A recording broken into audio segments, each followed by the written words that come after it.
Hello, welcome back to Kim Reads as we continue with Wicked.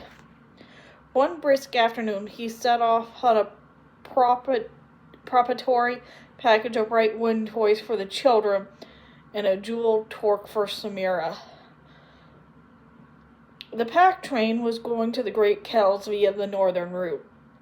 It wouldn't deliver Lorema's presents to Kiamako until well into spring, but he could pretend to have sent them earlier. If the snows held off, he would be home by then, restless and chafing to all the narrow rooms of the mountain stronghold.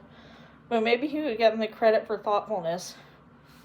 And perhaps deserved, why not, to be sure. Samira would be in her winter doldrums, as distinct from her spring moods, her summer ennui, and her congenital autumn condition. A torque eventually would cheer her up a little. He stopped for a coffee in a cafe in our neighborhood, just enough off the beaten path to be bohemian and pricey. The management apologized. The winter garden, usually heated with braziers and brazen with expensive forest flowers, had been the site of an explosion the night before. The neighborhood is troubled. Who would have thought it? Said the manager, touching Fiyero on the elbow. Our glorious wizards was to have eradicated civil unrest. Wasn't that the whole point of curfews and containment laws? Fiyero was inclined in comment, and the manager took up his silence for aggrievement.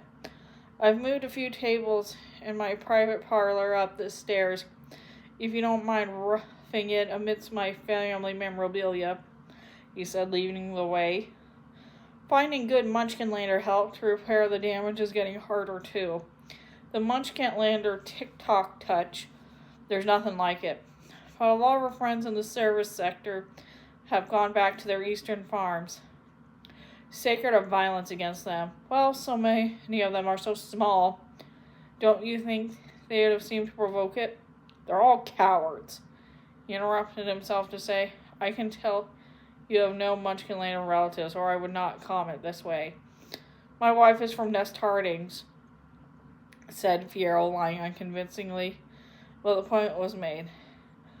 I recommend the cherry chocolate frap today, fresh and delicious, said the manager, retreating into repentant formality and pulling out a chair at the table near high old windows. Fiyero sat and looked out.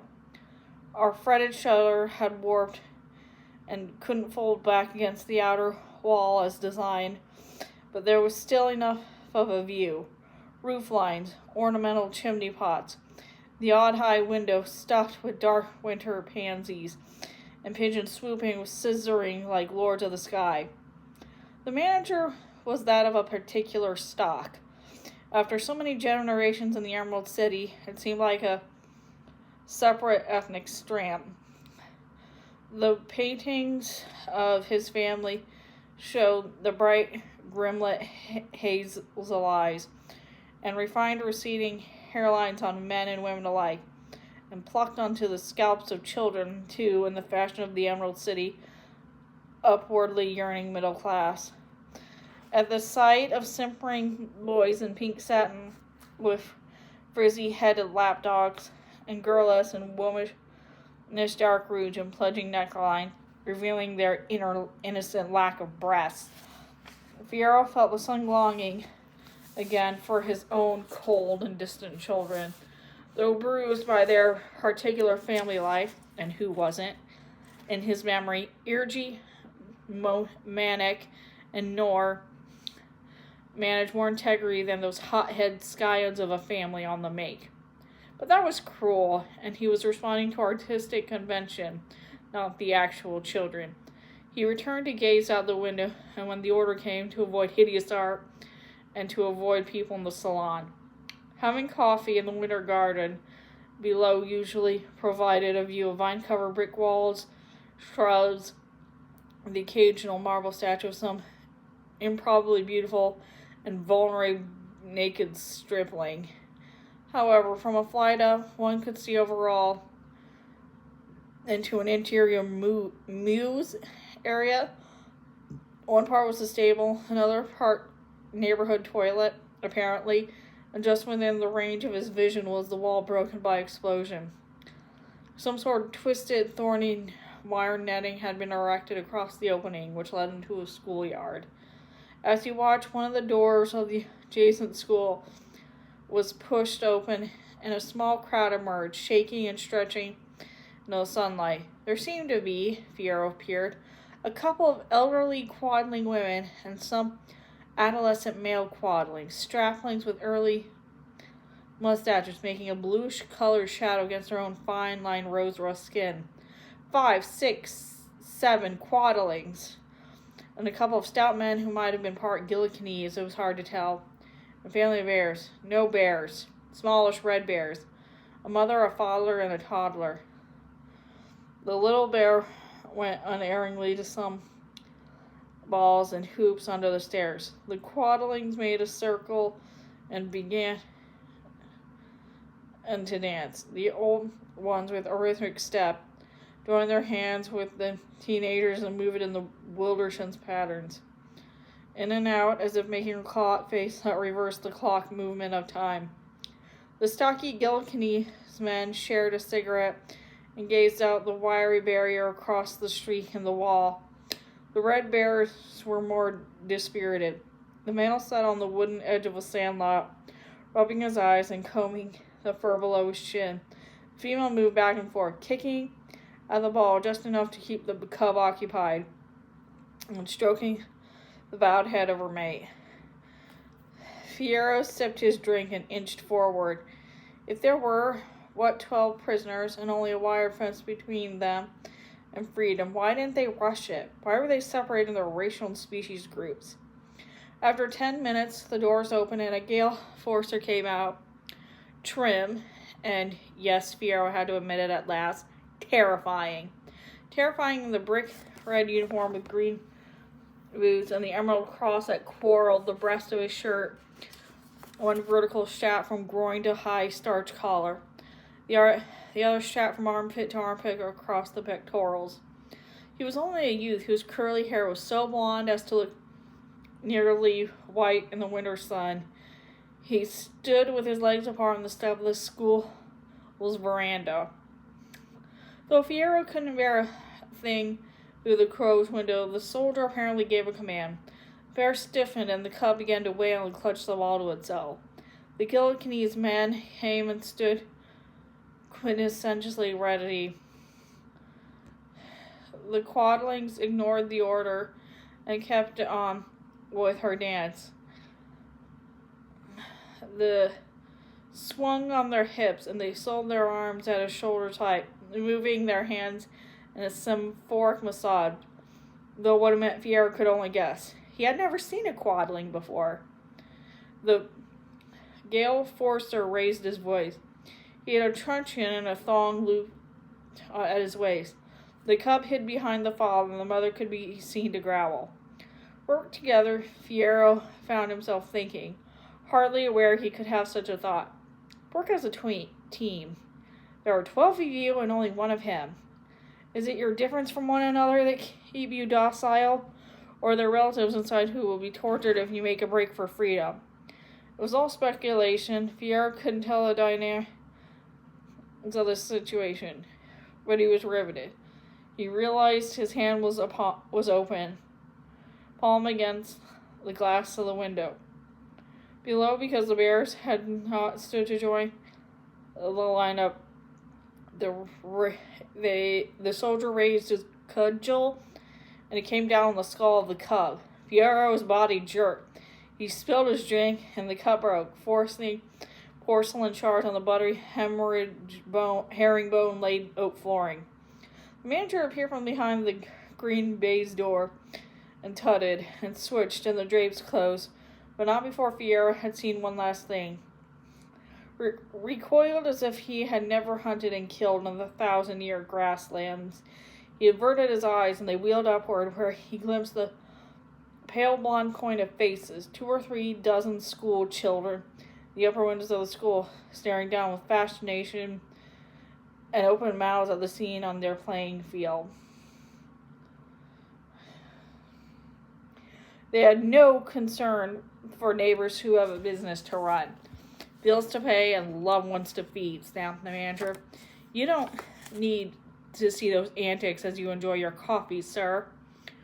The disruption in your garden, said Fiyero. That was someone trying to break down your wall into the wall to get them out alive. Don't even suggest it, shot the manager in a low voice. There are more ears in this room than yours and mine. How do I know who's up to what and why? I'm a private citizen, and I mind my own business. Fiyero didn't take a replacement cup of cherry chocolate. There were racking cries from the mother bear, and a silence in the world outside of the heavy damask drape. Was it an accident that I saw that? Fiyero wondered, looking at the manager with new eyes. Or is it just that world unwraps itself to you again and again, as soon as you're ready to see it anew? He wanted to tell Elphie what he had seen, but he had held back for reasons he couldn't name. In some way, in the balance of their affections, he sensed she needed an identity separate from his. Were he to become a convert to her cause, she might drift away. He did not dare risk it, but the vision of the battered bear cub haunted him. He held Elphie the tighter, trying to communicate a deeper passion without speaking it. He too knows that she was agitated. She was the more liberal in her love-making. He began to tell when she was going to say, not till next week. She seemed more abandoned, more salacious, perhaps as a cleansing exercise before disappearing for a few days. One morning, as he was stealing some of the cat's milk for his coffee, she rubbed some oil on her skin, wincing with sensitivity, and said over her shoulder, soft green marble, "A fortnight, my dear. My pet, as my father used to say. I need a fortnight of privacy now." He had a sudden pang, a premonition that she was going to leave him. It was a way for her to get 2 weeks' head start. "No," he said. "That's not on, Fei. It's not all right. It's too long." "We need it," she explained. "Not you and I mean the other we. Obviously, I can't tell you what we're about, but the last plans for the autumn campaign are falling into place. There's going to be an episode. I can't say more, and I must be available to the network at all times." "A coup?" he said. "An assassination? A bomb? A kidnapping? What's the nature of it? Not the specifics. What?" Okay, here are some photographs that are in here.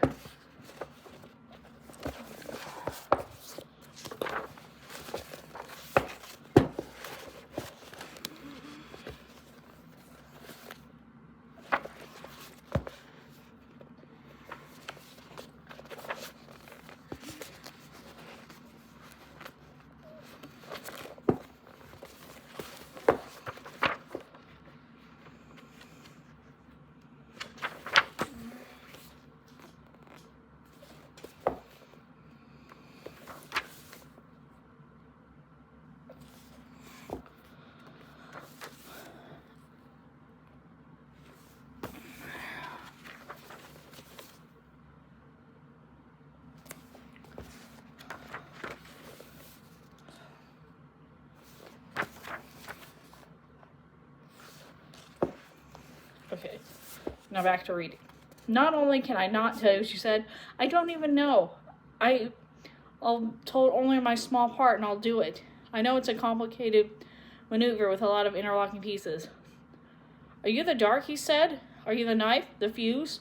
She said, though he wasn't convinced, "My dearie, my poppet, I am too green to walk into a public place and do something bad. It's all too expected. Security guards watch me like owls on a mouse. My very presence provokes alarm and heightened vigilance. No, the part I'll play will be the handmaid's part. A little assistance in the shadows." "Don't do it," he said. "You're selfish," she said, "and you're a coward. I love you, my sweet, but your protests about this are wrong-headed. You just want to preserve my insignificant life. You don't even have a moral feeling about whether I'm doing right or wrong. Not that I want you to, not that I care what you think about it, but I Only observe. Your objections are the weakest sort. Now, this is something to be argued. 2 weeks from tonight, come back. And I'm going to stop it right there. So, bye.